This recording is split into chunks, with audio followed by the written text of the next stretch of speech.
പതിവ് പോലെ തന്റെ പരിശീലനം കഴിഞ്ഞ് ലോക്കർ റൂമിലേക്ക് തിരിച്ചെത്തിയ സ്നൈഡർ കണ്ടത് തന്റെ കാലിയായ ലോക്കർ ആയിരുന്നു. ആരോ തന്റെ ജെയ്സിയും ബൂട്ടുമൊക്കെ നിലത്തോട്ട് വലിച്ചിട്ടിരിക്കുന്നു. ഏറെ സങ്കടത്തോടെ സ്നൈഡർ അന്ന് ക്ലബ് പ്രസിഡന്റ് അടുക്കിലേക്ക് വിവരം പറയാൻ പോകുന്നുണ്ട്. എനിക്ക് നിന്റെ പരാതി കേൾക്കാൻ സമയമില്ല.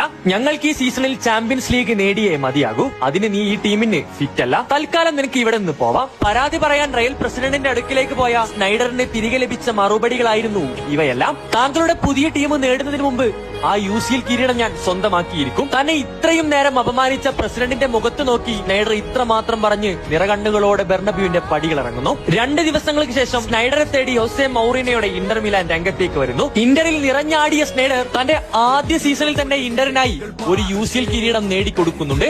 അതും തന്നെ എന്ന് അട്ടിപ്പുറത്താക്കിയ അതേ ബെർണബ്യൂ സ്റ്റേഡിയത്തെ സാക്ഷിയാക്കിക്കൊണ്ട്. അവർക്കുള്ള മറുപടി ഇവിടം കൊണ്ടൊന്നും അവസാനിച്ചില്ല. മത്സരശേഷം കിരീടവുമായി സ്നൈഡർ തന്റെ പഴയകാല ലോക്കർ റൂമിലേക്ക് ചെല്ലുന്നുണ്ട്. കാലിയായ തന്റെ ലോക്കറിൽ കിരീടം വെച്ചുകൊണ്ട് അദ്ദേഹം ട്വിറ്ററിൽ ഇങ്ങനെ കുറിച്ചു: ഞാൻ എന്റെ വാക്കിന്ന് പാലിച്ചിരിക്കുന്നു. നിങ്ങൾക്ക് ഈ വീഡിയോ ഇഷ്ടമായെങ്കിൽ ലൈക്ക് ആൻഡ് സബ്സ്ക്രൈബ്.